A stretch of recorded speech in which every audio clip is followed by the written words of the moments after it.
Larry Goldberg, do you remember what we call this show? What do we call this show? Yeah. I don't know. I thought it was Randy's. I Good, mean, Good News Monday. oh, Good it's news. Monday? It's Monday. Yeah. Isn't it? Oh, I didn't realize it was Monday today. I've lost all track. I've So, lost all track. I tell you, I've been traveling for like yes, 8 days, of which 4 days were on the road, 5 days were on the road, right, and 3 days in Austin and environs. right. And so it's been a blur. I It's got been a home yesterday at about 2 o'clock. wow. Yeah. Yeah. All right. Well, this is Good News Monday, and Good News Monday. it's There you go. really, really hard to remember a day when there was more good news. I'm just going to run through this, Larry. And Okay. when I'm all done, you can say, well, yeah, I want to pick this one out or that one out if you want to comment, but Well, I'd love to hear it because I haven't actually followed the news today. that It's just much. been a blur of a day. So we Trying to catch up. It's yeah. anyway. So So this is just a list. So China FSD apparently rolling out, or isn't that apparently exciting? Yeah. China fully ramped Y. The Y is 100% ramped, the new one. Cybercab production is hiring. They're hiring people for the production line. Cybercab, the entire body is going to be made out of polyurethane and will not require a paint room. S and X refresh coming in 2025. Affordable car confirmation that there will be a separate vehicle coming. Maybe a roadster in 2025 or certainly soon. 2026. Probably. Amazing reports with regard to the latest FSD, which you might want to comment on since you have it. Doge is getting better and better and better and better by a lot. The Doge voice is rolling out. The Starship is scheduled for Friday, and that would be enough, except I think you meant Grok and Grok voice. You said Doge and I Doge said voice. Doge. I said Doge. Yes, Grok and Grok voice. Just keeping it straight. I know it's good. I wrote it down, Doge. So, what am I? I'm really, so that would be enough. That's kind of all of the uh, Elon Musk businesses. But then you've got Doge getting great polling numbers. You've got You know, Trump. when you said that'll be enough, you should say the word Dayenu. Diana. Okay. Dayenu. What is that? Because, at Passover, when we thank the Lord for what he's done for us, getting us out of Egypt, Okay. we always start with this, don't start with, but we end with this song, Dayenu. I see. If you had just stopped Pharaoh from doing this, it would have been enough, Lord. Dayenu. Yeah. Yeah. If you visited this evil upon them, Dayenu. And so we go Dayenu until we're finally out of Egypt and we're finally at the promised land. So if we'd only had all those things, Dayenu. I know. And then Yeah, Doge is getting great polling numbers. yeah, Trump continues to get great polling numbers. yeah. European leaders came together. Zelensky and Putin and the French and everybody else seem to be all agreeing with Trump that peace is near in the Ukraine. And yet, Tesla stock goes down. Well, actually, Tesla stock had a very interesting day because there was a huge seller early in the morning, gigantic seller. The stock dropped, I think, 12 or 13 points within a few minutes, Right, actually a few seconds. right. There were like these gigantic down. I thought, well, maybe I'll go short for a week. I mean, go long for a So week, luckily, and because they have to cover. yeah, And I'm so off this whole trying short. to trade the stock, so I just decided against it. And I was absolutely on target because within a little while it popped up again. Not Yeah. altogether, but Well, it very healthy. went back to the green for a minute and then came Yeah. back down about 7 at the end. Yeah. So I don't know what Tesla has to do to have a positive day, but I think it was also partially the overall stock market was down, especially the Nasdaq was down. Some people thought that had to do with Microsoft cutting back on their data center obligations, canceling some leases. Yeah, I wasn't so sure that had any. I mentioned it this morning as the only thing I could see, but I'm not sure that really impacted the Nasdaq that much. Do you think? Yeah, I think the market is in a state of wait and see. These are very interesting moments, in particular, the issue around the Ukraine war, um, the issue around tariffs. How are we going to settle the budget question? For the next 6 months, there is a high level of uncertainty about the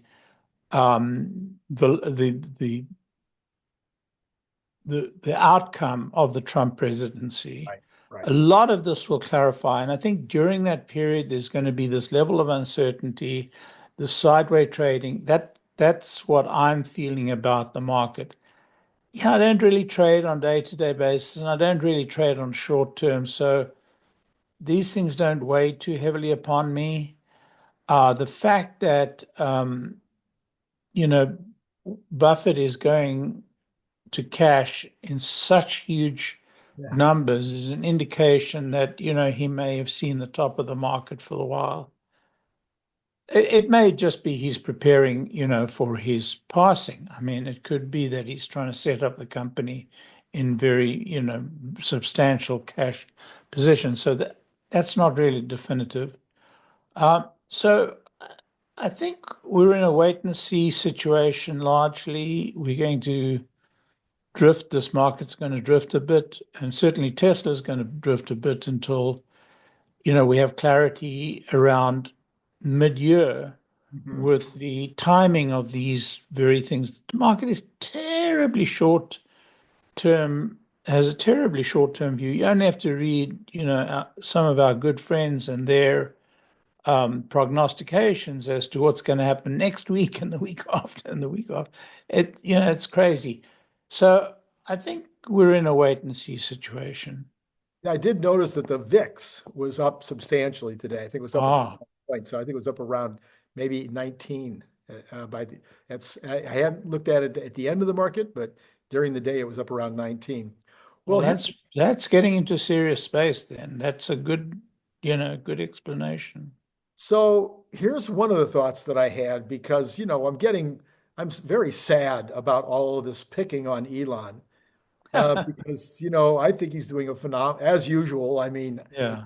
it's not that I can't see flaws. It's not that I can't see things he could do better.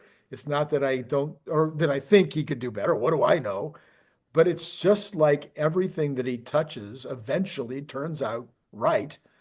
So Yeah, today, and that's a very good observation. I'm sorry to interrupt you, but no, I it's all just right. want to point out that when you get to that peaked out level, Yeah, that's when Elon really is achieving great results. And you don't have visibility. Not you don't have visibility, you're blind to what he's really doing. It's extraordinary. But if you go back in time over the years, every time you get this peaked out of Elon, that's when he's pulling the rabbit out of the hat and he's working his magic because he doesn't do what we expect him to do in the circumstance. right. He sees deeper than we see, he does deeper than we do, and he pulls that rabbit out of the hat. So I I think it's really good that everybody's in this doubt mode. It's like this is the really good time to buy. So this is the time to buy Doge. This is the time to buy, the federal government recovering. I mean, this could be one of the greatest turnarounds in history, the turnaround of an entire government. The largest government in the world. Yeah, Well, yeah. so Larry, the way I thought of it though today, and maybe this is why you interrupted me, was to keep me from saying this because I worried about saying it out loud. And I know that this would not apply to either your wife or my wife, but I kind of feel like the entire country right now is nitpicking at Elon, they're only seeing the flaws and not the good stuff. But anyway, They're blind to the good stuff yeah, yeah. because it's very hard to understand. Look, most business analysts haven't understood what he's doing at Tesla. They never understood in 2014. They never understood in 2017. They never understood in 2021. And they certainly don't understand today. Yeah. But at each time when you get to that peaked out, you know, it emerges that, oh my God, you know, wow. So that's what I mean. You know, peaked out is really a good thing when it comes to his operations. You know, he's busy pulling the rabbit out of the hat and say, everybody, there's nothing in that hat. There's nothing in that. Oh my God, there's a rabbit. You know, that's where we're at. So you just drove back from Austin and you had the brand new 13.2.8. 8. Okay. Yeah. On your Cybertruck. Yeah.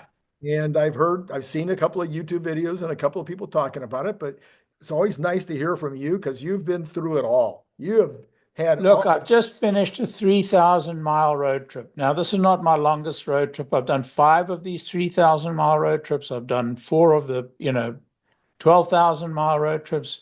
I've done a lot of road trips, all on FSD, but this one, the qualitative difference between this and even the one I did 5 weeks ago is just dramatically better. I mean, dramatically better. So firstly, I will tell you, did not have one safety intervention in the 3,000 miles.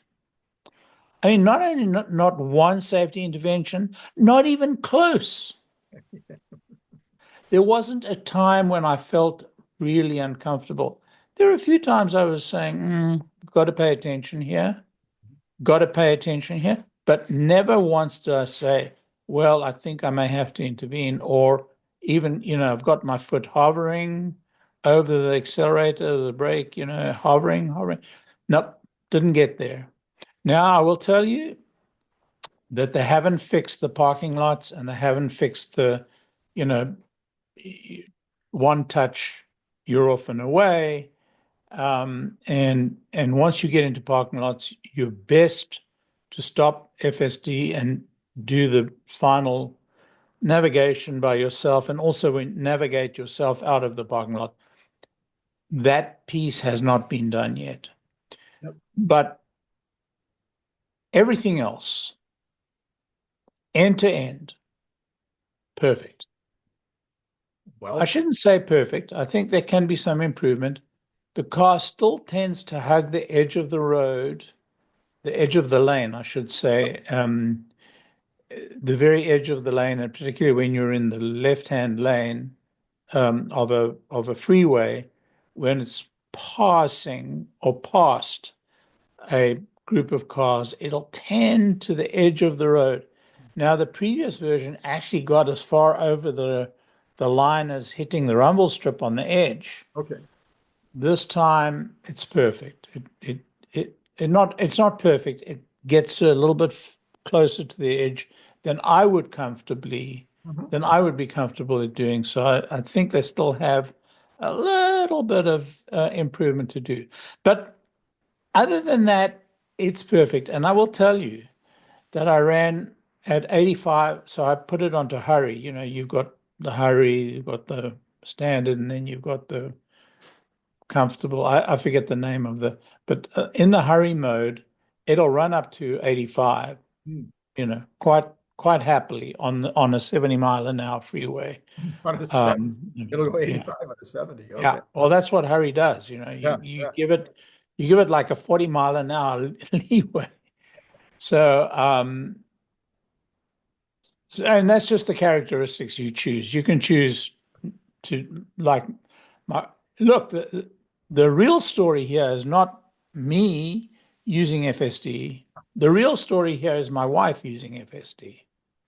Look, she's uncomfortable driving at night. She doesn't like driving at night, and she generally chooses not to. Mm-hmm. She'll take an Uber or I'll drive her. Those days are over. Mm-hmm. She said to me a few weeks ago, look, and she's always been comfortable with me using FSD, even in the early days when it was pretty crazy. But she saw just how well it was doing, and she volunteered. She said, look, I want you to teach me to use it because I think I'd be more comfortable if it drove me at night.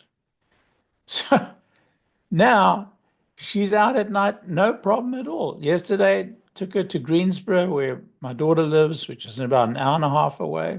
Came back at night, hour and a half on the freeway. She would never have done that. Well, that's fantastic. I'm going to switch subjects. I'm going to take a hard right turn, Larry. Hard right turn. Okay, you put something up on You wouldn't take a hard left turn now, would you? Would you, Randy? Never, never. So, well, and this will be a right turn. Anyway, so you put up a post today on X. Yeah. I thought was particularly interesting about this health provider or doctor down in Texas. I'll let you just tell the story. Yeah, so this is 𝐓𝐮𝐚𝐲. He's a doctor in Texas. He's just qualified. He was interning at the Texas Children's Hospital, which is the largest children's hospital in the world, I'm told. I don't know that for a fact. He became really concerned with some practices in that hospital. That hospital was under orders not to do any of this, sex change operations on children. But on the quiet, they were doing it. And he noticed this because he was working off the schedule for his operating room, and he kept seeing these surgeries interspersed with his own or on the adjoining room in the surgery pod that he was working in. And he became very concerned. He looked at it and he realized that they were continuing to do these sex change operations or gender change operation, whatever they're called. And he blew the whistle. He blew the whistle on them. And the Justice Department came down on him in the most incredible, way. I mean, this guy he's an MD. He's just finishing his surgery specialty, whatever the internship term is for that. I'm not sure what it is. He's a young man. He's married to an attorney, as it turns out, who is about to be hired by the Justice Department in Texas. And he blows the whistle. He advises the medical board, this is happening. It shouldn't be happening. It's not supposed to be happening. And all of a sudden, he gets a visit from, it wasn't the FBI. It was like the medical, it's like one or other department. I think it was whoever oversees the healthcare for the federal government. Now, this is months ago under Biden. This is a year or two ago, quite a while ago. They want to ask him questions. What questions you want? He gets these two guys, we all see in the movie, knock on the door, and you get these two big fellas toting guns, and they want to ask questions. He said, what's it about? They said, well, it's about this, this story you're telling, or whatever it is. And he said, and they shove a piece of paper in his hands. He looks at the paper. It's got all this legalese on it. And he goes to consult his wife. He says, let me ask my wife. His wife is an attorney. She looks at him and said, whoa, don't speak to him without your attorney present. By the way, that gets her into trouble. But the bottom line is that there's a local prosecutor. She's a DOJ, Department of Justice prosecutor in the district that is in Texas, that is now after his hide because he's a whistleblower, but it's about gender affirming surgery, which the Texas Children's Hospital are under now a court order not to be doing. And so he's blowing the whistle on them. And the Department of Justice comes down on his head like a ton of bricks, threatening with prison, threatening him with all kinds of serious stuff. He goes to court. The bottom line is it costs him millions and millions of dollars of defense attorneys, and they throw the book at him. And this woman, this prosecutor with the Department of Justice, Tina Ansari, who has deep links with the Texas Children's Hospital. You know, when you follow these links of these judges to these law firms but this lady has got not only links with law, she's got direct links to the Texas Children's Hospital. And she's after him, and she threatens the wife that she won't be hired by the Department of Justice. And the judge, you know, he tries to put a ban order on this poor guy. He's the defendant,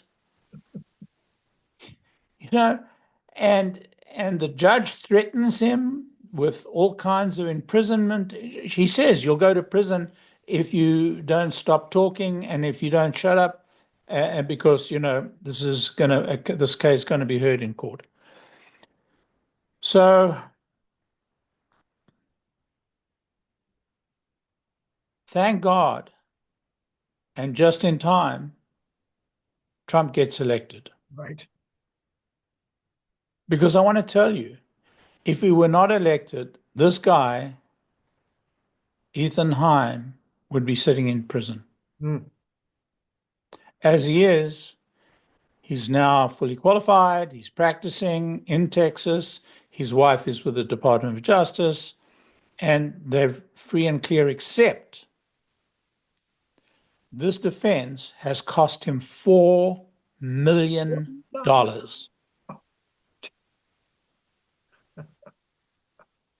Because when the government comes after you with all guns blazing, they have bottomless amount of money to spend.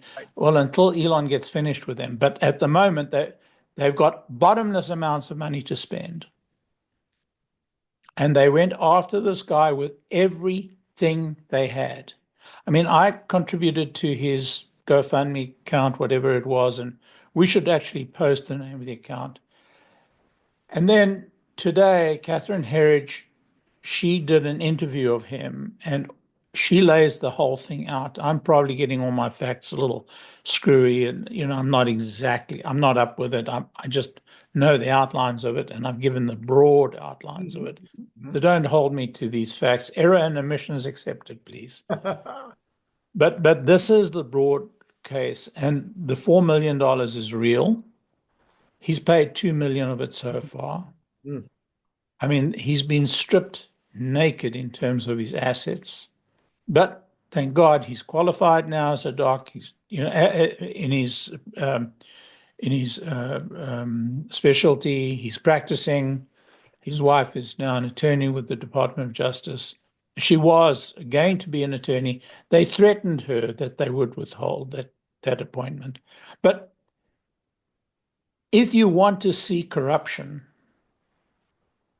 at its worst, I mean, I'm not talking about the high-level corruption of the guys in Washington and how they make money for themselves and get themselves into these charitable organizations and take these gigantic salaries. I'm talking about corruption, you know, at the troop level.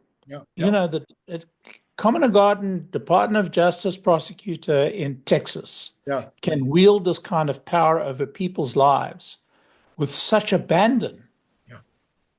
And it sounds like it might have been partially something which the prosecuting attorney, you know, had a political opinion about, but it might have been that there Well, was the Department of money involved. Justice had this political opinion. The Yeah. Department of Justice had this whole screed about,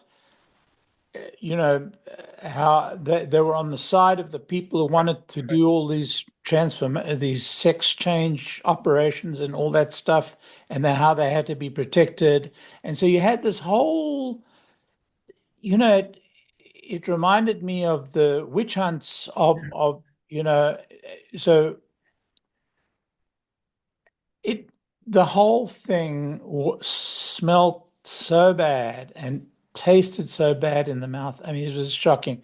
But I would strongly urge everybody to go and listen to the Catherine Herridge interview of 𝐓𝐮𝐚𝐲 and his wife to just get the raw facts, the real facts straight from the mouth. She was very good.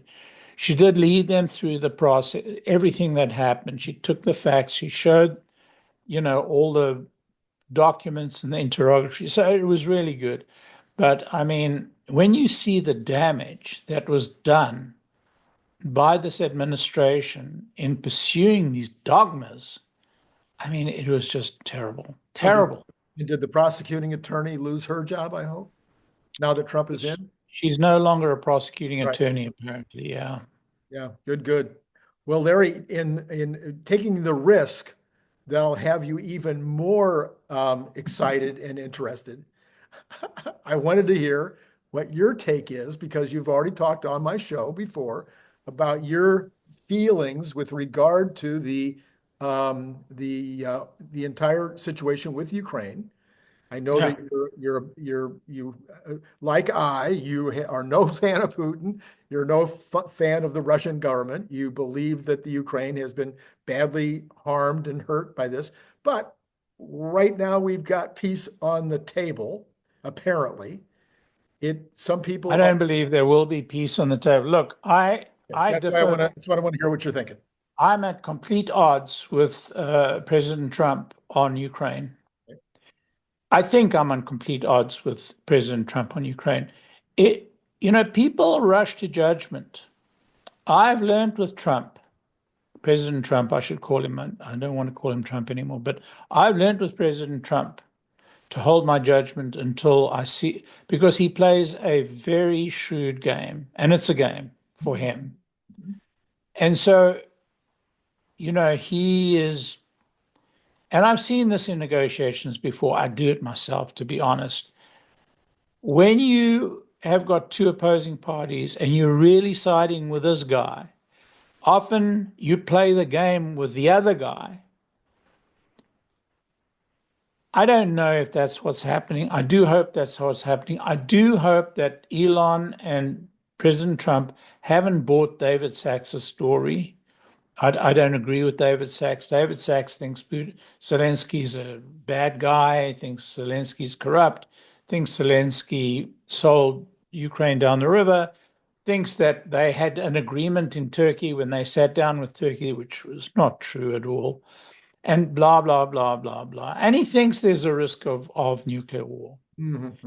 There may be an extremely remote possibility of nuclear war, but I don't believe that for one moment. If there was truly a risk of nuclear war, we would have had nuclear war already. When America delivered Patriot missiles, that would have been sufficient. And there were so many red lines that the man drew and then redrew and then redrew. I don't believe that for 1 minute. But I am very, very strongly pro-Ukraine. I don't want to go into the whole backstory about my history, but, I know the bloodlands. These are the bloodlands of Europe. I know them very well. I've been there three times, actually. Poland, the Baltic states, Belarus. I know this land very well, and my people come from there. And I've studied it for years. Ukraine is not Russia, never was Russia. Ukraine was Ukraine before Russia existed. Ukraine actually spawned Russia.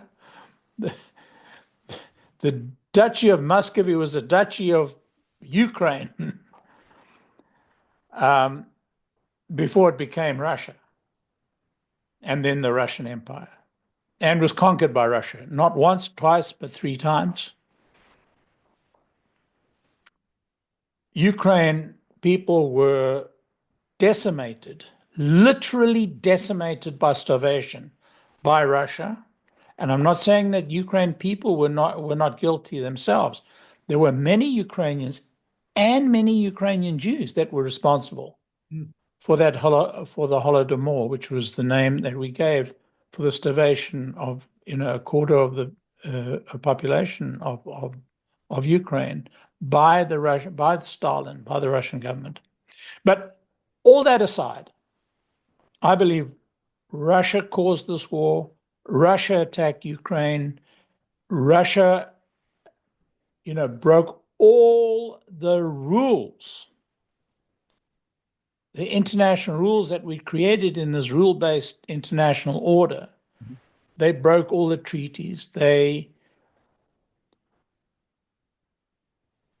think that, this whole thing was a gigantic miscalculation by Putin. And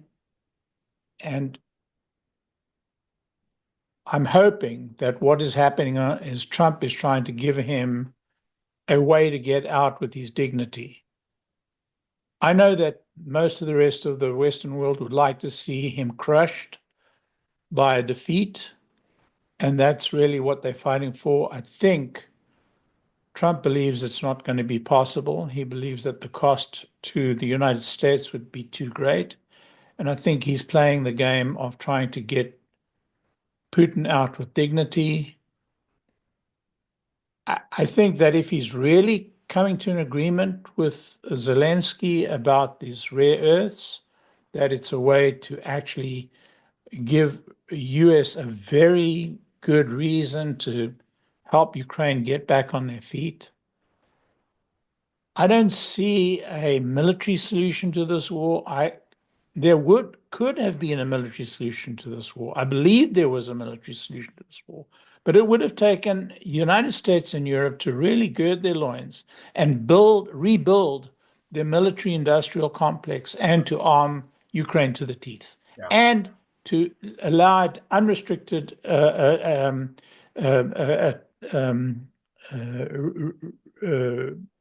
fires on Russia. Absent that, there's no route to victory for Ukraine. And absent him helping Putin, I don't believe there's a road to victory for Putin in Ukraine. Even without American support, it'll require enormous amount of commitment from Europe to keep Ukraine from being overrun. But I believe that they would do it because I don't think they have a choice. So my bottom line, and I know I've gone on too long. Oh, no, that's why I set you up. My bottom line on this is that I would like to see a peace in Ukraine. I would like to see Ukraine get deep and commitment from Europe and a solid commitment from Europe and the United States to that peace in a manner that would make it impossible for Russia to repeat this. But I don't see any way to recover any of the land for Ukraine in such a peace. And I think that's where President Trump is driving. All right. Okay. All right. I got one more right up your alley. The Doge, according to this posting on X, the Doge subcommittee says that the U.S. could save $3.9 trillion over the next 10 years by doing what any business already does, verifying identities, ditching self-certification, and cracking down on fraud. Just front-end ID checks, back-end monitoring, and ending self-attestation could save $1 trillion per year by keeping the scammers out. Work requirements and better oversight could slash $241 billion additional to that. Using basic tech like data sharing and matching could have prevented 50% of the $1 trillion stolen from the taxpayers. It's time the government ran the private sector, stop handing out cash in these Social Security, Medicare, Medi-Cal, or I'm sorry, Medicare, and the other and the what do you want to call it, entitlement programs. So I know you've been working in that healthcare sector. Does this sound right to you? Does this sound Yes, yes, it does. like? There is absolutely no doubt at all. When I say this sounds right, I can't vouch for the actual number. Mhm. What I can vouch for is that it's gigantic. Look, people will not do what they're asked to do when it comes to a matter of receiving money. They will do what they are what they are inspected on to do, and that there has to be real consequences of anybody who look.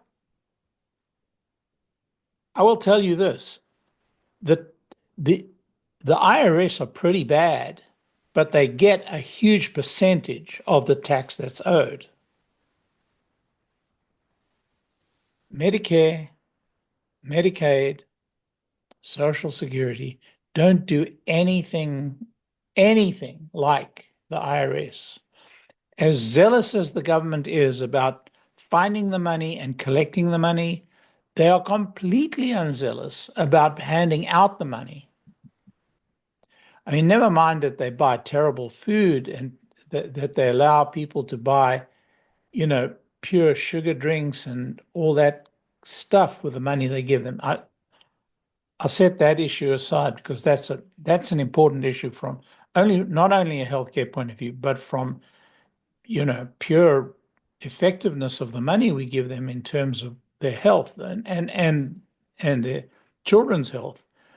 But that's kind of a minor issue. The big issue is the level of fraud is just crazy. I mean, it's crazy. I mean, there is some enforcement. I've seen some people, I know people who have been, indicted Mhm. for stealing Medicare. And I know for the large percentage that a large percentage of people get away with it. I know this because enforcement only ever discovers a small proportion of what was done wrong. It's checking to see that people can't do that reduces, not the enforcement after the Right, fact. right, right. All right. Yeah, I thought you would have some thoughts on that. And I think this is where, to the extent that there are people out there that are critical of Doge and that are thinking that Doge is sticking their nose in where it doesn't belong or whatever, I think that they've kind of forgotten the headlines that they've seen on these subjects, of individuals that are just ripping off the system, doctors, lawyers. Do you honestly think that the critics care about the material facts? Oh, Do you that. think they care about the issues? Do you really think so? I Yeah. mean, I've been reading, you know, criticisms of Elon Musk and Doge for the whole day long. Do you think people who are making these criticisms, do you think they give a fig about the value statement of Doge or that the value of what Doge is doing? I mean, I can read you some of the stuff. It is just nonsense. Yeah. Yeah. Yeah. Look, people criticized Elon viciously when he downsized at Tesla 2 years ago, 3 years ago, viciously. But what happened? I should say when he downsized at Twitter, it was a vicious, Twitter. Yeah. vicious attack. Yeah. They said it was the end of Twitter. Twitter's going to die, blah, blah, blah, blah, blah. Yeah. Twitter's today very healthy and is actually turning a profit. Right. And is back to a valuation equal to what he paid for it. So we're in the same boat. People don't understand. People criticized, when he cut down his Tesla employment by 10% that 1 year. And people criticized, they said that's the end of Tesla, blah, blah, blah. And look what happened. It did extremely well. And the whole of Silicon Valley, Follow. the whole of Silicon Valley adopted his stance. after they had made this incredibly stupid cultural situation where the employees ran, when the inmates ran the asylum. So Right. all I'm saying is that this is standard practice. Elon sees the problem, he tackles the problem head on. It creates enormous waves. People don't understand it in the middle of it. And when you see it on the other side, it was the natural thing to do. Right. Yes, indeed. Well, okay, Larry, we have just enough time for the numbers. So let's jump into the numbers. We have, of course, as mentioned earlier, the Dow did manage to stay in the green all day long. It touched into the red, but it ended up an entire 33. The NASDAQ, though, went screaming down, ended up down 237, pretty much the amount that it was down at the lowest for the day. S&P was down 29, which was also, I think, right around the low for the day. And Tesla ended up down $7.27 and is down another $2 in the after hours. So, yeah. Struggling to hold 330. Struggling to hold. Well, it's at 328.44 in the after hours right now. So, we'll see how the rest of the week. We've got NVIDIA with their earnings on Wednesday. We've got the CPE on Friday. So those are the two things that the market is concentrating on right now. A little bit, Home Depot's earnings will also be this week. That's tomorrow. And so that might also impact markets. But those are kind of the three things people are checking out. By the way, what are you predicting for NVIDIA? I don't know enough about NVIDIA to really predict. What are you thinking? Okay. I think it's going to be a very good quarter for them. Very good quarter. Okay. All right. And then if we go in and take a look at what is now happening, we've got, starting with the bonds, as always, Larry. By the way, we got another person telling us we were right on Wall Street yesterday, that where the action is, Larry, the top 10% of the population is spending 47% of what's being spent at the consumer level.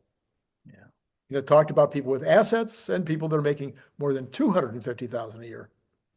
So that's the rest of the economy not doing so well. Bonds are stuck at 4.4%, but that is in the right direction. Yeah, I was saying it's not bad.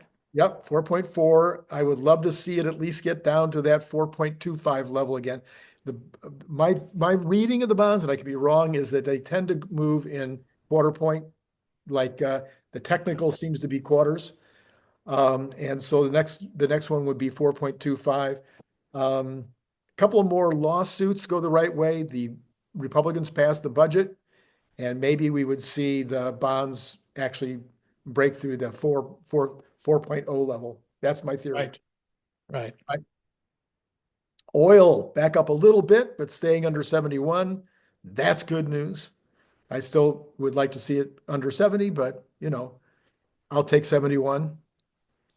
Natural gas has been falling the last few days, back under $4. That's weird because we had a very, very bad cold snap in the center of the country. Yeah, and I haven't looked to see what the prognosis is for the weather in March, but we're back to almost to spring, Larry, believe it or not. Almost over. Yep. Yep. Gold up to 29.65. We haven't gotten our 3,000 yet, but I know it'll happen, Larry. On its way. It's on its way. That's way. And it does turn out, on both of those subjects, it's a lot to do with central banks. I was doing a little more studying over the weekend, and the bond, China and Japan are selling our bonds, and they're buying gold. So and Brazil. Right, and Brazil. But good news is that Russia says that BRICS is not trying to take over the dollar. So there you go. He might have been kissing up to Trump. I don't know. Okay. And then we've got, let's see here. I missed the, where do they go? Here we go. Let me tell you one thing, Randy. Trump or no Trump, President Trump or no President Trump, it's going to be a long time before Russia has a serious impact on international trade. They're in very serious trouble for a very long period of time. Yeah. And they're a small economy. They're Tiny. like smaller than France or maybe smaller than Canada. Yeah, and they're getting smaller all the time. Yes, yes. Bitcoin down $3,700 today, Larry. 92,000. And then Well, we've I mean, yeah, I was watching some of these Bitcoin investors, crazy guys, yeah. Yeah, CERN, Anyway. CERN was making a case on X today that we should all be buying, $100 a month or $1,000 a month, just kind of, just keep putting it away. And he hasn't convinced me yet, but Well, I think there's a lot of sense to that. I would probably I'd probably align with that. I had bought a little bit of Bitcoin some time ago, and I haven't done anything about it. But I may actually do some dollar cost averaging on Bitcoin over time. Let's see. I'm thinking about it. okay, all right. Well, we'll be interested to hear what you decide. In the equities, we've got the Dow continuing to be up a little bit, 52, which is 0.12%. The S&P 5.25 or 0.08%, 0.08. And then the NASDAQ, basically you could call it unchanged, up 8 or 0.04%. So a little trending towards the positive as the evening wears on. So it'll be interesting to see how the week works out. I agree with you. I think there's a lot of uncertainty. We just said about the VIX. So the uncertainty thing is happening. So I think it will take some time for some of this stuff I mean, if we get an actual ceasefire in the Ukraine, that probably would move the market. It may. I think that the market will be moved by one important fact and that primary fact is the budget. Yeah. I think they want to see how this budget turns out. And until we see how that turns out, I think we're going to see the cyber movement. We could get a bit of a, bump from the budget. But you remember that piece is going to leave a lot of open questions as to whether Europe is able to step up, whether Europe is able to bolster Ukraine sufficiently, and what are the guarantees? Because if they just come to a truce and everybody stays where they are, I mean, Ukraine will fall within a matter of a couple of years. I mean, this Putin may wait for this president to move on, but it'll come. It'll come. Sure.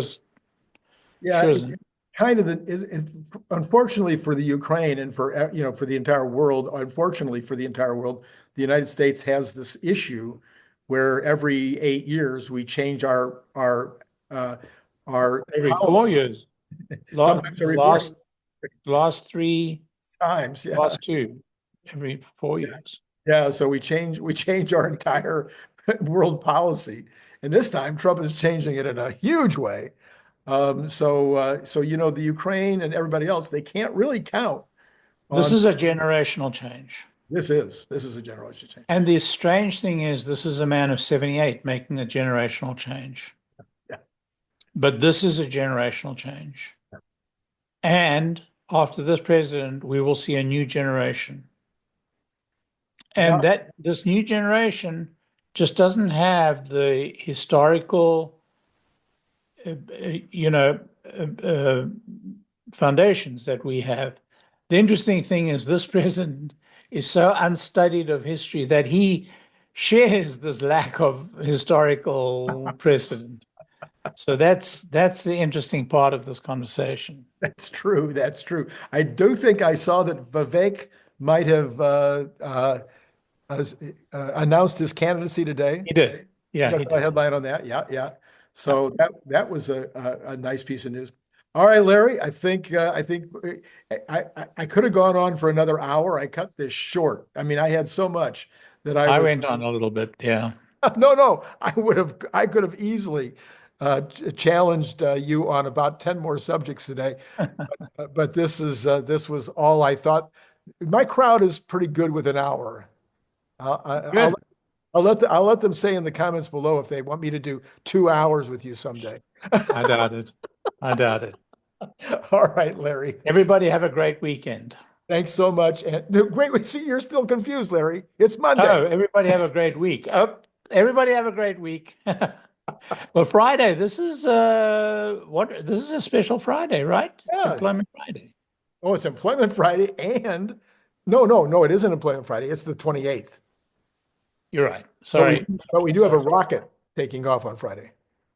Well, we hope. I think it's 50-50. You know, as soon as they have a wet dress rehearsal, and if that goes well, then I'll, you know, Be more confident. yeah, but it'd be very interesting because it's 5:30 Eastern time, which is our slot. So we may have to push it back a little bit. I see. Yes. We could do it early too. All right, Or Larry. late. All right. And to all of you out there, it's been great talking to you. Thanks.